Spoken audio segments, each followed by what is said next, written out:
গণমাধ্যম যদি কাজ না করে তাহলে তো আসলে আর কিছুই থাকে না। আমাদের দিক থেকে আমরা মনে করি যে গণমাধ্যমের স্বাধীনতার প্রশ্নটিকে সবচেয়ে বড় ফোকাসে আনা দরকার। অধিকার এবং কর্তব্যের একটা লেনাদেনা আছে, অধিকার সীমাহীন না। কেননা একের অধিকার যদি অন্যের অধিকারকে খর্ব করে তাহলে সেই অধিকার তো আসলে স্বেচ্ছাচারিতা করবে। ফলে অধিকারের সাথে একটা কর্তব্যের সম্পর্ক আছে এবং এই লেনাদেনার মধ্য দিয়েই অধিকার সীমায়িত হয় এবং তার স্বাধীনতা কিংবা তার যে পরিধি সেটা নির্ধারিত হয়। স্বাধীনতার ক্ষেত্রে একই কথা প্রযোজ্য।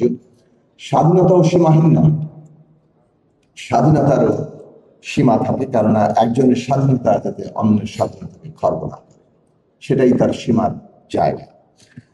এই লেনাদেনার জায়গাটা সুনির্দিষ্ট থাকা দরকার। নীতি মানে হচ্ছে যে এর প্রতিফলন ঠিক মতো করতে পারছে কিনা। আমরা আমাদের অভিজ্ঞতা থেকে বাংলাদেশের গণমাধ্যমের স্বাধীনতা, গণমাধ্যমের বর্তমান বাস্তবতা নানাভাবে দেখেছি। এর মধ্য দিয়ে এই প্রথমবারের মতো বোধহয় গণমাধ্যম সংস্কার একটা কমিশন হয়েছে, যেটা নিয়ে তেমন কোনো আলোচনা হয়। আজকে হয়তো এখানে আলোচনা হচ্ছে, সামনের দিনে যাতে এই আলোচনাটা বড় আকারে সামনে আসে। গণমাধ্যম যদি কাজ না করে তাহলে তো আসলে আর কিছুই থাকে না। আমরা মোটামুটি অভিজ্ঞতা থেকে দেখেছি যে পুরো রাষ্ট্র শক্তিকে পকেটে ফেলে ফেলা যায়।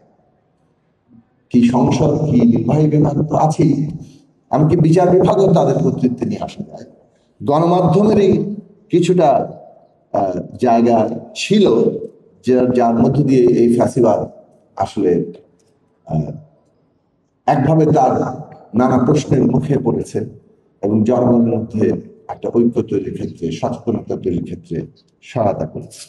ফলে শেষ পর্যন্ত আদালতকে যেমন আশ্রয় বলা হয়, গণমাধ্যম কোন অংশে কম আশ্রয় নয়। গণমাধ্যমই আধুনিক রাষ্ট্র ব্যবস্থায় জনগণের জন্য সবচেয়ে বড় আশ্রয় হিসেবে থাকে। কারণ অনেক সময় আদালতে গিয়েও তার প্রতিকার পাওয়াটা যে দীর্ঘসূত্রিতা এবং অন্য অনেক রকম অসুবিধা সেটা থাকে। গণমাধ্যম একটা প্রশ্নকে সামনে নিয়ে আসতে পারে, এমনকি যাকে আপাত দৃষ্টিতে মামুলি প্রশ্ন মনে হয় সেটাও তারা দ্রুত সামনে নিয়ে আসতে পারে। সেই জায়গা থেকে গণমাধ্যমের স্বাধীনতা আগামী দিনে রাষ্ট্রের পরিচালনা যারা করবেন এবং পুরো রাষ্ট্র ব্যবস্থা যে জবাবদিহি, সেইটাকে মানুষের সামনে সবচেয়ে বড় আকারে হাজির করতে পারে। ফলে আমাদের দিক থেকে আমরা মনে করি যে গণমাধ্যমের স্বাধীনতার প্রশ্নটিকে সবচেয়ে বড় ফোকাসে আনা দরকার যদি আমরা নাগরিকের স্বাধীনতাকে নিশ্চিত করতে চাই। কয়েকটা ছোট্ট বিষয়ে কথা বলে শেষ করবো। এক নম্বর হচ্ছে গণমাধ্যমের যারা কাজ করেন তাদের অধিকার, মর্যাদা এবং তাদের কোড অফ এথিক্স, এই দুটো পরস্পর সম্পর্কিত, কিন্তু তাদের অধিকার মর্যাদাকে যদি আমরা গুরুত্ব না দিই, সেইটাকে একটা কাঠামোবদ্ধ করতে না পারি। প্রায় সমান যোগ্যতা নিয়ে বিশ্ববিদ্যালয়ে পাশ করে কেউ আমলাতন্ত্রে যাচ্ছে না, কেউ গণমাধ্যমে যাচ্ছেন। আমলাতন্ত্রে একটা নিশ্চিত জীবনের মধ্যে ঢুকছেন, কিন্তু গণমাধ্যমে তাকে একটা অনিশ্চিত জায়গায় থাকছে। প্রত্যেক পেশারই একটা নির্দিষ্ট চেহারা থাকে, কিন্তু একটা পেশা যদি সম্পূর্ণ অনিশ্চিত জায়গায় থাকে, তার আয়ের প্রশ্নে বলেন, তার মর্যাদার প্রশ্নে বলেন, তার নানা ধরনের অধিকারের প্রশ্নে বলেন, তাহলে আসলে সেই ব্যক্তির কাছ থেকে তার পেশার যে মানে পেশাদারিত্ব এবং সেইখানে তার যে মনোযোগ এবং নিষ্ঠা, সেই ক্ষেত্রে ইন্টিগ্রিটি, এটা আশা করা কঠিন। আমাদের এখানে ঢাকা শহরেরই আজকে মিডিয়ার যারা কাজ করেন তাদের যে পরিস্থিতি, সেটা তো আমরা দেখতে পাচ্ছি। অন্যদিকে মফস্বল বলে তো কোনো মিডিয়াতে কোনো বেতনই নাই, যেভাবে পারো জোগাড় করে না, মোটামুটি এইরকম একটি অবস্থা তৈরি করা হয়েছে। এবং এর ফলাফল হচ্ছে যে নানানভাবে নানা ধরনের এখন সোশ্যাল মিডিয়ার কারণে এমন ধরনের তৎপরতা শুরু হয়েছে যে আপনি বলেন ফেক নিউজ বলেন, ভিউ পাওয়ার জন্য বলেন, নানা ধরনের জিনিস সামনে এসে পুরো সমাজে একটা বড় ধরনের অস্থিরতা তৈরি করে ফেলছে। সামাজিক সমস্ত নিয়ম শৃঙ্খলা নিশ্চয়ই বদল দরকার, কিন্তু যে ধরনের প্রায় নৈরাজ্যিক পরিস্থিতি তৈরি হয়েছে সেইটার মূল জায়গা হচ্ছে আমরা এখানে আসলে সাংবাদিকতার সংজ্ঞা তৈরি করা দরকার।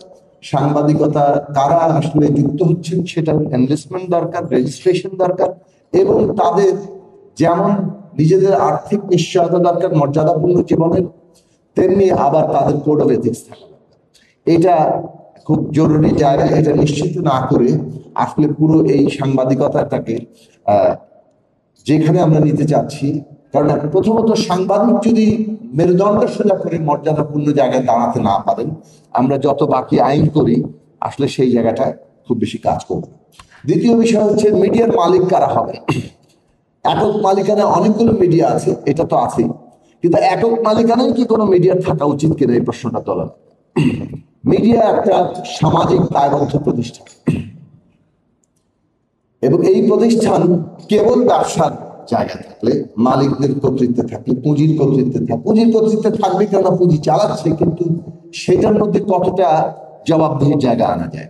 আমাদের দিক থেকে আমরা প্রস্তাব করেছিলাম যে মিডিয়া মালিকানায় একটা মিডিয়ার মালিকের একজন মালিক কত পার্সেন্ট মালিকানা সর্বোচ্চ পেতে পারে। এইটা জায়গাটাতে পরিবর্তন আনা দরকার, যাতে করে এই প্রতিষ্ঠানের যে একক কোনো গোষ্ঠী স্বার্থ মিডিয়ার মধ্যে দিয়ে যেভাবে খুব নগ্নভাবে আমাদের দেশের প্রধান, সেটা মানে টেলিভিশন মিডিয়া হোক কিংবা প্রিন্ট মিডিয়া হোক, সেটার মধ্যে দিয়ে প্রকাশিত হচ্ছে, সেটা খুবই মানে নগ্নভাবে হচ্ছে, এবং দুই পক্ষের ধাক্কাধাক্কি আমরা দেখতে পাচ্ছি। তো সেইটা বন্ধ করতে গেলে মিডিয়ার মালিকানার কাঠামোর মধ্যে পরিবর্তন আনা দরকার। তারপরে হচ্ছে যে লাইসেন্স কিভাবে দেবে। সব ক্ষেত্রে লাইসেন্সের যেমন দলবাজি দলীয়করণ আছে, মিডিয়ার লাইসেন্সের ক্ষেত্রেও দলবাজি দলীয়করণ বরং অন্যান্য ক্ষেত্রের চেয়ে আরো অনেক বেশি। এখন এইখানে এই দলীয়কৃত মিডিয়াগুলো যদি এভাবেই কাজ করতে থাকে, তাহলে ক্ষমতা যখন থাকবে ক্ষমতাসীনের অনুসরণ করা, ক্ষমতা বদলে গেলে নতুন ক্ষমতাসীনদের অনুসরণ করা, এইটাই চলতে থাকবে। লাইসেন্সের ক্ষেত্রে যদি নীতিমালা স্পষ্ট না করা যায়, এবং সেই ক্ষেত্রে যদি আমার মতো কাঠামোগত পরিবর্তন, যেখানে পূর্ণ কর্তৃত্ব সরকার যাকে পছন্দ করবে তাকেই কেবল দেওয়া হবে, এইটার ব্যবস্থা না করে কতগুলো নির্দিষ্ট নীতিমালার ভিত্তিতে যোগ্যতা নির্ধারণ করা, এবং সেই যোগ্যতা যারা পূরণ করবে সেখানে মিডিয়ার লাইসেন্স প্রদানের ক্ষেত্রে যে একটা সাধারণ ন্যায্যতা, সেটা যদি প্রতিষ্ঠা করা যায়, তাহলে এইখানে সরকারের কর্তৃত্বের জায়গায়, যেভাবে একটু আগে মিডিয়া কমিশন সদস্য বললেন যে তারা আগেই অঙ্গীকার করে নেন সরকারের উন্নয়ন কার্যক্রম আমরা প্রচার করব, এই ভিত্তিতে আমরা একটা মিডিয়া চাইছি, তো সেটা তো তার শুরুতেই তার মিডিয়া হিসেবে যোগ্যতা আসলে হারিয়ে যাচ্ছে। এখানে অনেকগুলো কথা তোলা হয়েছে, যে কথাগুলোর সাথে আসলে আলাদা করে দ্বিমত পোষণ করার কোনো জায়গা নেই।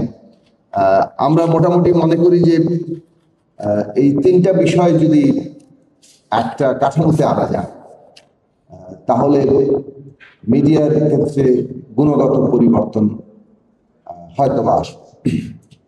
আবারও আমরা এটা বলতে চাই, বাংলাদেশের মতো রাষ্ট্র ব্যবস্থা, যেটা একটা বিকাশমান গণতান্ত্রিক ব্যবস্থা, এই ব্যবস্থায় এবং বাংলাদেশের স্পেসিফিক ক্ষেত্রে একটা ফ্যাসিস্ট ব্যবস্থা থেকে, কর্তৃত্ববাদী ব্যবস্থা থেকে আমরা গণতান্ত্রিক ব্যবস্থায় উত্তোলিত হতে চাচ্ছি।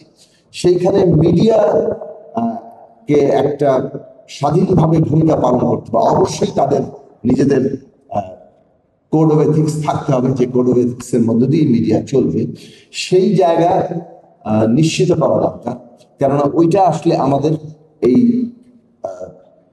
মানে জাতীয় পুনর্গঠনের গুরুত্বপূর্ণ একটা অংশ হবে। কারণ আমরা অনেক অঙ্গীকার করি, কিন্তু বাস্তব ক্ষমতা যখন কেন্দ্রীভূত হয়, তখন সেই অঙ্গীকারের সাথে সাদৃশ্য থাকে না, সামঞ্জস্য থাকে না। মিডিয়ার কাজ হচ্ছে সেই জায়গায় বারবার জবাবদিহির প্রশ্নটা সবার সামনে নিয়ে আসা, এবং সেখানে মিডিয়াকে শক্তিশালী না বাংলাদেশের গণতান্ত্রিক পুনর্গঠন হবে। ফলে আমাদের ভবিষ্যৎ অঙ্গীকার আমরা আমাদের দল থেকে, আমাদের জোট থেকে যা করছি, সেটা হচ্ছে একটা স্বাধীন গণমাধ্যম ব্যবস্থা গড়ে তোলা, যে গণমাধ্যম ব্যবস্থা আমাদের দেশের সকল কাজকে জবাবদিহির আওতায় আনবে।